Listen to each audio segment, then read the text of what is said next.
बीडचे खासदार बजरंग सोनवणे माझ्यासोबत आहेत. बाप्पा, बीडमध्ये जे घडलं तुम्हालाही माहित आहे, तुम्ही दिल्लीमध्ये बसून देखील यावर वक्तव्य केलं. काय नेमकं प्रकरण होतं? केज हे तुमचं होमटाऊन आहे आणि या ठिकाणी घडलेली ती घटना होती. बीड जिल्ह्यातील माझ्या केज तालुक्यामधील मसाजोग या गावचे सरपंच संतोष देशमुख यांचं मर्डर झाला गेला.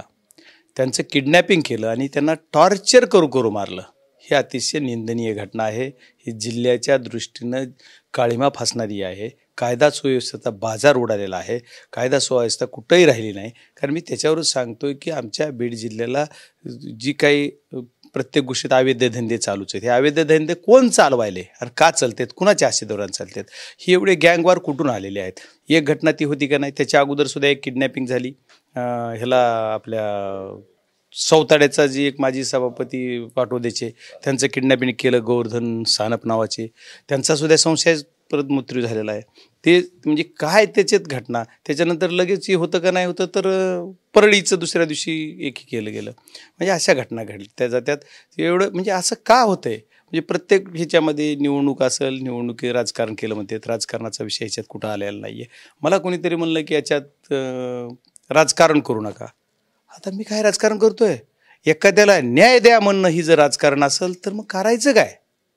मग तुम्ही परत वारंवार तेच विषय बोलताय, वारंवार एकाच गोष्टीत बोलताय. ही घटना काय आमच्या बीड जिल्ह्यातच घडली काय, कुठेही घडते, असं कसं बोलता येतं?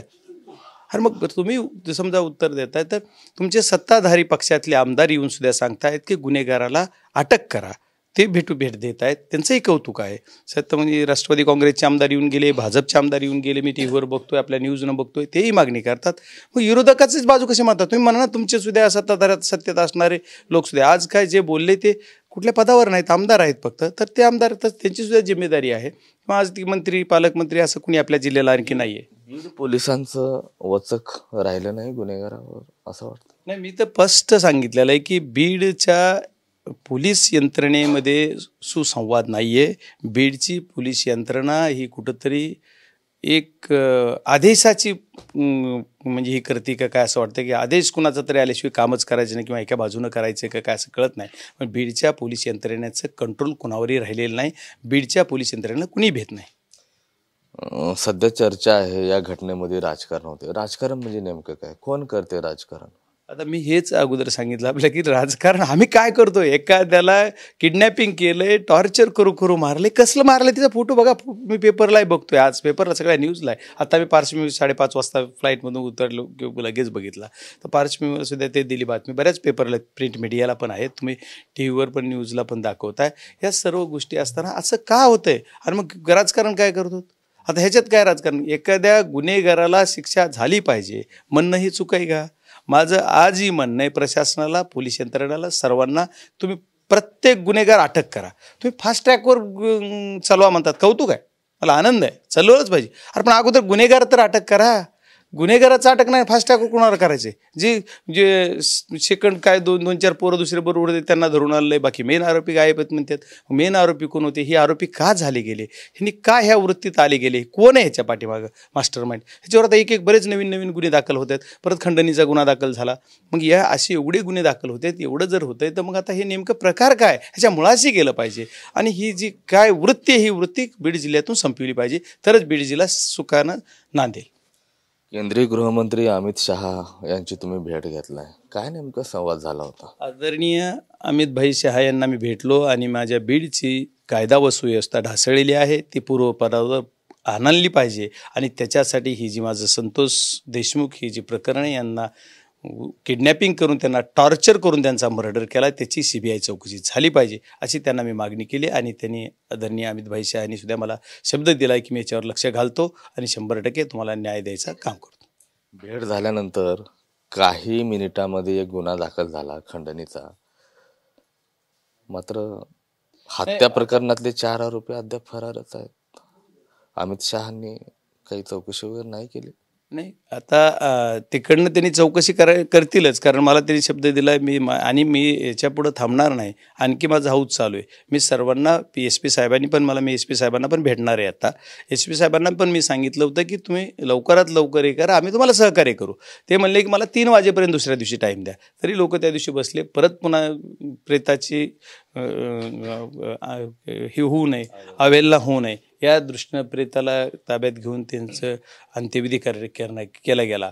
पण ह्या सर्व घटनेकरता अचानक त्या रात्रीच मला मग त्याच्यामुळं मला येता आलं नाही, कारण रात्री तो निर्णय झाला. मग मला फ्लाईट तेवढी नव्हती, परत मला दुसऱ्या जी सकाळच्या फ्लाईटला तिकीट अवेलेबल, मला येता येत नव्हतं. मग काल हाऊसलाही मी वेळ घेतलेली होती ह्यांची आणखी ह्याच प्रकरणात, त्याच्यामुळे काल तो विषय संपून मला यायचं होतं. कारण अध्यक्षाकडे मी परत आणखी काही विषय वेगळे आहेत त्या विषयासाठी, ह्याच प्रकरणातले विषय मी त्यांना दिलेले होते, त्याच्यामुळे मी थांबलो हाऊसला आणि मग आजच्या सकाळच्या फ्लाईटने येऊन आज भेटायला आलेलो आहे. कारण ह्या घटना खूप निंदनीय घटना आहे. महाविकास आघाडीचे खासदार अस्वस्थ आहेत. अमित शहांची भेट घेतल्यानंतर कुठंतरी ऑपरेशन लोटस आहे अशी चर्चा होते. नाही, हे स्वप्न आहेत लोकांचे. म्हणजे जे कोणी अस्वस्थ आहेत त्यांना ते अस्वस्थ आहेत का मीडिया अस्वस्थ आहे का कोण अस्वस्थ हे मला नाही सांगता यायचं. पण त्याच्यात असं काही नाही आहे, सगळं आमचं चाललं व्यवस्थित, त्याच्यात काही नाही. आणि तुमच्या सर्वांच्या माहितीस्तव खासदाराला हा एक विशेष अधिकार आहे. त्या अधिकाराच्या माध्यमातून आदरणीय अमित भाईंना मी भेटलो आणि त्यांनी मला रिस्पेक्टली रिस्पॉन्ड केलेला आहे. रिस्पेक्टली माझ्या मागणीची त्यांनी दखल घेतलेली आहे आणि त्याच्यावर त्यांनी कारवाई सुरू केलेली आहे. ही तुम्हाला सांगायचं आता कळलं तुम्हाला आणखी काय पुढं कारवाई ती 1-2 दिवस 4 दिवस जाऊ द्या. आणखी हौसा माझा 8 दिवस आहे, तोपर्यंत मी ह्या गोष्टीचा छडा लावणार म्हणजे लावणार. 4 आरोपी अद्याप फरार आहेत. 3 आरोपींना अटक करण्यात आलेली आहे. आता खासदारांची काय भूमिका राहील तुमची? माझी हीच भूमिका आहे की लवकरात लवकर आम्हाला, तुम्ही ते सांगत होतो मी की आदरणीय SP साहेबांनी मला सांगितलं होतं की 3 वाजेपर्यंत तो दिवस गेला, दुसरा दिवस गेला, 3 दिवस झाले. 3 दिवस झाले तरी आरोपी आणखी सापडत नाहीत. तर आरोपी का सापडत नाहीत?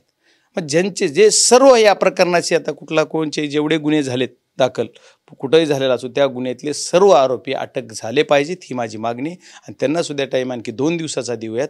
2 दिवस नाही झालं तर सोमवारपासून पुन्हा वेगळ्या पद्धतीचं काय करता येते ते सगळेजण मिळून आंदोलन करायचं का काय करायचं. मी तर तिथं लढा देणार आहे.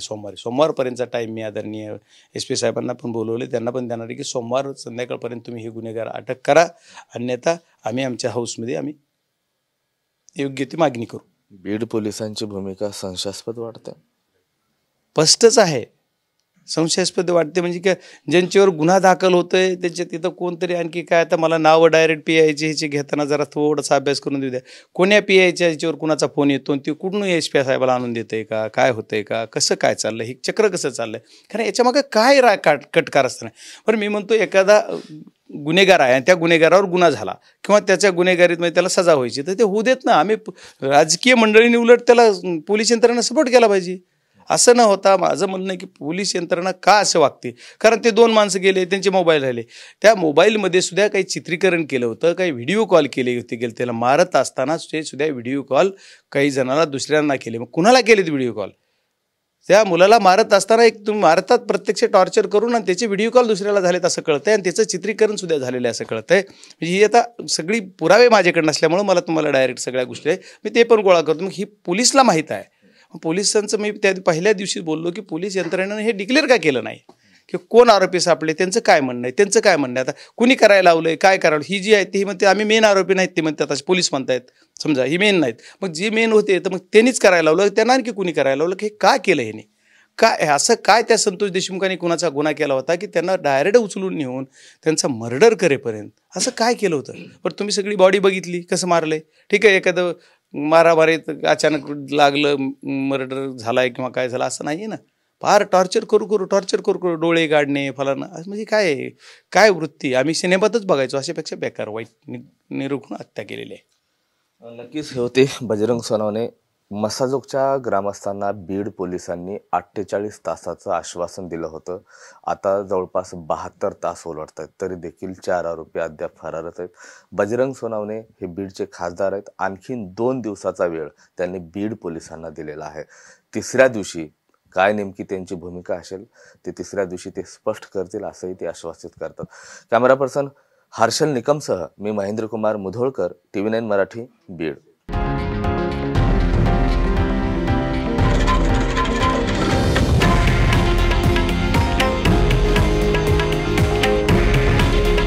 हे आहे देशातील नंबर 1 न्यूज नेटवर्क आणि आपण पाहत आहात TV9 मराठी. काळजी तुमची, हित महाराष्ट्राचं.